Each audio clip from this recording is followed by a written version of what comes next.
Kumusta po kayong lahat mga kapatid?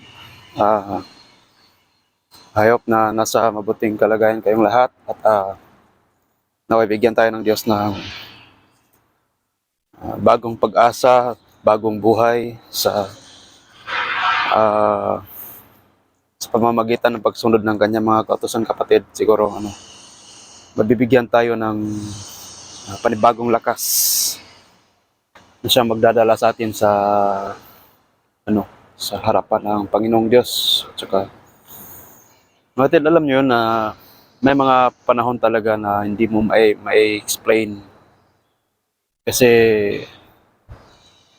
alam niyo yun yung parang ah, mga milagrong nangyayari sa individual na buhay natin mga kapatid. Minsan iniisip lang natin mga kapatid na sana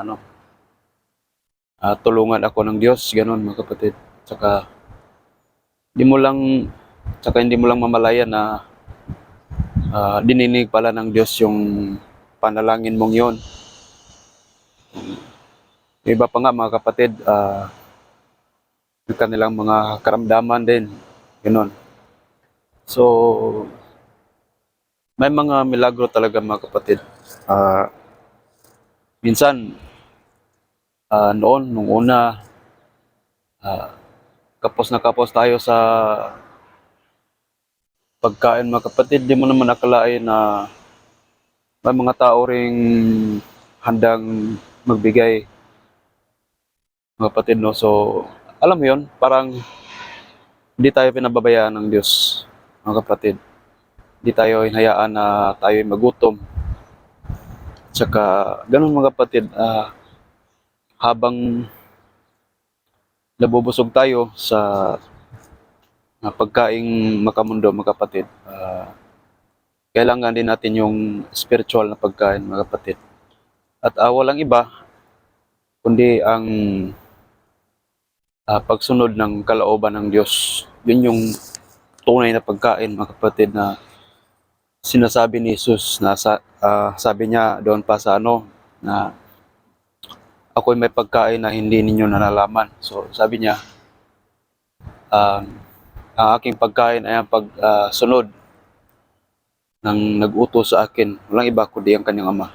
So ibig sabihin po niyan, mga pagkain, mga spiritual na kailangan natin, isang iyong pagsunod ng kalooban ng Diyos. Minsan mga kapatid, napapaisip ko na talagang hindi tayo pinababayaan ng Diyos kasi dininig tayo minsan sa ating problema mga kapatid, di ba?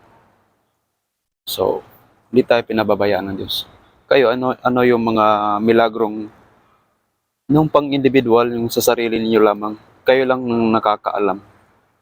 Parang alam nyo na, parang hindi mo lang maisip kung ito ba yung bigyan ng Diyos o sadyang nagkataon lang. Pero para sa akin mga kapatid, talagang galing sa Diyos talaga yung mga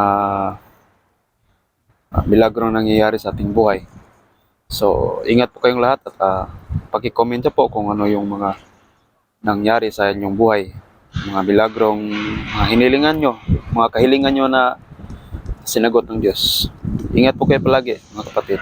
God bless po sa inyo lahat.